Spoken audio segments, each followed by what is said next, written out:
I love being able to share my experiences with other people and to be a positive role model.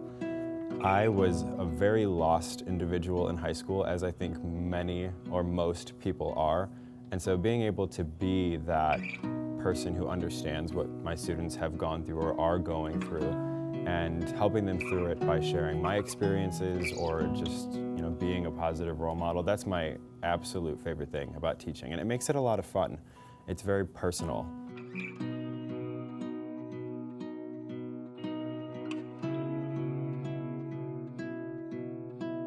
I would definitely say that getting students to learn is one of my goals. And I wouldn't say it's necessarily number one, just because I think that I have a lot of goals that are tied for that, as well as just making them comfortable with themselves and teaching them more than just the curriculum, but about how to be a good person.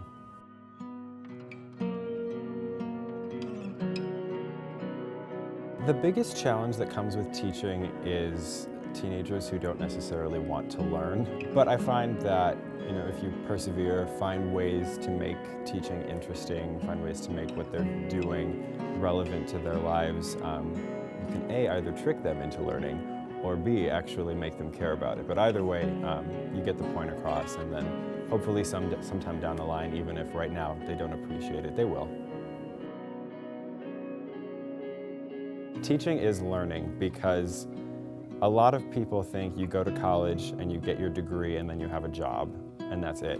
But for me, my job is not only educating young people, but learning from them. I'm still learning about myself and how to be a good educator and how to be a good adult and role model from my students and what they need and what they do for each other.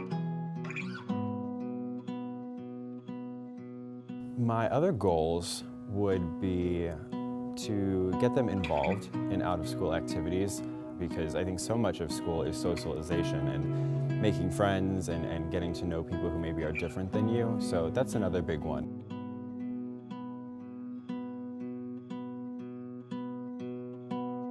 I help my students in the classroom by teaching in ways that I would say work very well for them. Every time another English teacher comes into my classroom, they tell me they hate the way it's set up. And that's because I keep all of my desks at tables and in groups. When I got this job, these tables, they were set up in rows. I just had this strange feeling of almost being like a lecture hall, which, going along with my teaching philosophies of group and projects, it didn't really work very well.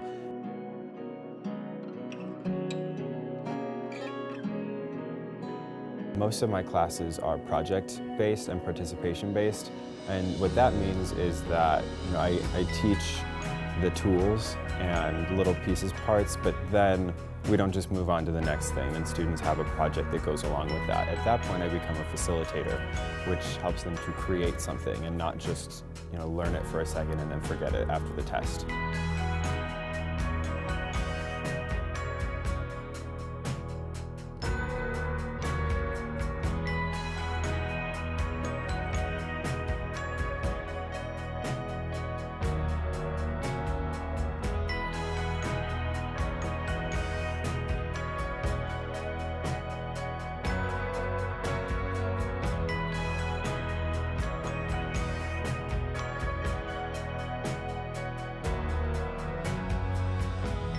Teaching, more so than anything to me, is being a good example and being an advocate for young people and trying to understand what they're going through and teach them how to transition into adulthood. There's constantly people coming in and out and either asking for help on their homework or just needing a safe place to stay because they don't feel like going to lunch. And it's not even necessarily I'm constantly giving advice, but just keeping the door open and letting people come in here and eat their lunch while I'm eating my lunch. Just giving them a free space is, at least I hope, pretty helpful.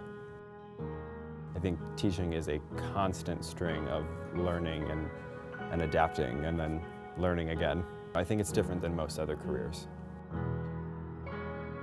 I get the kids who are in the drama club or who come and stop by in between classes saying things like, "You're my favorite person I've ever met," or "Gosh, I want to be you when I grow up." And that's the kind of thing that warms your heart. The moments when you're feeling down about yourself or you're wondering if you picked the right career and all of that, it's stuff like that. It just takes one person to say, like, you're my favorite teacher, to totally erase any doubts you were having.